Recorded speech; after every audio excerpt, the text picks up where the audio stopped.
আচ্ছা আপু, একটা কথা বলি, রাগ করো না প্লিজ। তুমি আর ভাইয়া কি আবার এক হয়ে যেতে পারো না? ইম্পসিবল। আমি তো ওরা ভাবছি যে এখান থেকে যে একজন লয়ারকে দিয়ে ডিভোর্স লেটারটা পাঠিয়ে দেব। কি বলছো তুমি এসব? তুমি এটা করতে পারবা?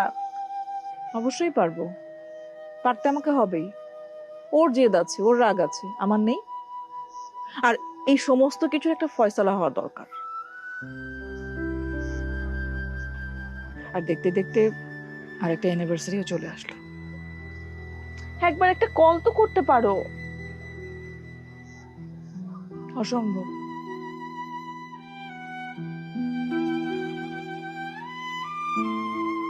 আমাকে জীবনেও কল করবো না।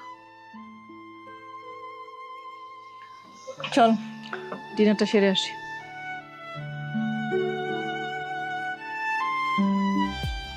ছেলেটা কিন্তু সুন্দর। কোন ছেলেটা? ওই যে বাইরে যে ছেলেটা দাঁড়িয়ে ছিল আর যার দিকে তুই লুকিয়ে লুকিয়ে দেখছিলি।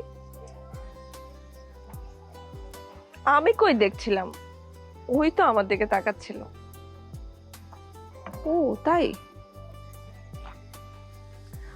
বাদ দাও তো, আমার এখন আর ছেলেদের প্রতি কোনো বিশ্বাস নেই। তোমাকে দেখছি না, ভাইয়া তোমার সাথে কি কি করেছে সবই মনে আছে আমার। পারিসা, একদম পাকামো করবি না। আমাদের হাজব্যান্ড ওয়াইফের রিলেশন নিয়ে কথা বলা তুই কে? যদিও আমরা সেপারেশনে আছি, তারপরও। তুমি এখনো ভাইয়াকে অনেক মিস করো, তাই না? একদমই না। আর ওর কথা কেন আসছে এখানে?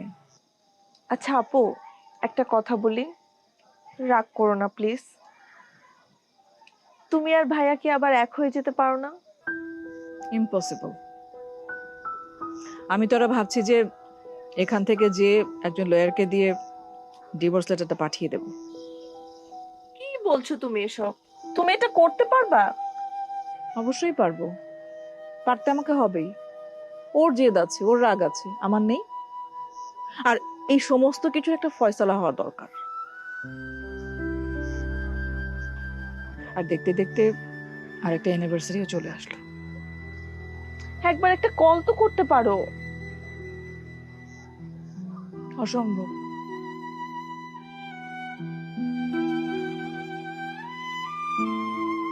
আমাকে জীবনেও কল করবো না। চল ডিনারটা সেরে আসি।